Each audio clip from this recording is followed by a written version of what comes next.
கல்லை பிளந்த கணபதி நாராயணம் செப்பை திறந்து திருமுடி சூடி வருகிறார் எங்கள் ஐயா. சிவ சிவ சிவ சிவாரகரா. கல்லை பிளந்த கணபதி நாராயணம் செப்பை திறந்து திருமுடி சூடி வருகிறார் எங்கள் ஐயா. சிவசிவா அரகரா அரகரா. நாமெல்லாம் விநாயகருக்கு தலை யானை தலை வைத்து விட்டார்கள். சிவன் வந்து அவரை வெட்டி விடுவார், பார்வதி அழுவாள். பின்பு அவருக்கு யானை தலை வைத்து விடுவார்கள். இந்த உலகத்திற்கு வியாபார அமைப்பிற்கு முக்கியமான ஒரு அமைப்பினர் செட்டிப்பிள்ளை மார் என்று சொல்லக்கூடிய ஒரு வம்சங்கள்.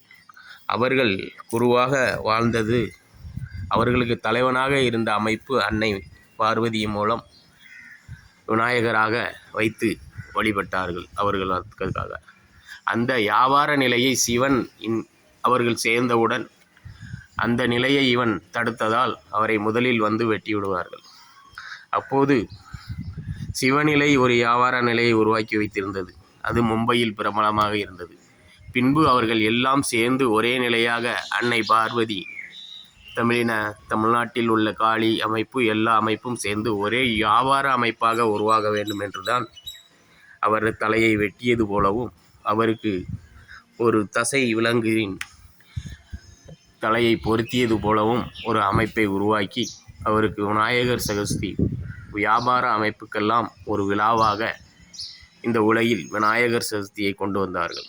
இப்படி ஒவ்வொன்றுக்கும் ஒவ்வொரு கதையை மக்கள் அறியா வண்ணம் ஏற்படுத்திவிட்டு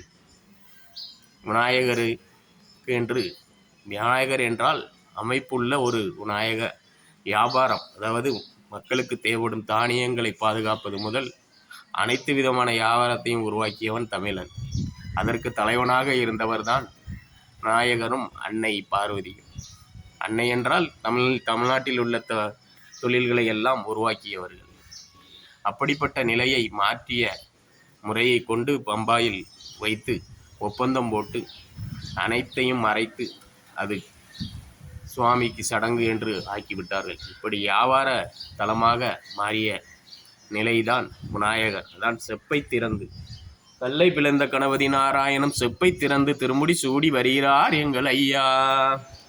செப்பை திறந்து என்றால் இந்த உலகில் அத்தனை உண்மைகளையும் எழுதி வைத்த பட்டயங்களையும் மறைத்து வைத்த பட்டயங்களை எல்லாம், தமிழ் வழியில் உள்ள ஏடுகளை எல்லாம் எரிந்து விட்டதாக சொல்லி அனையும் நாடு கடத்தி விட்டார்கள். இப்படி அத்தனை உண்மைகளையும் ஐயா வெளிக்கொண்டு வருகிறார். ஐயா உண்டு.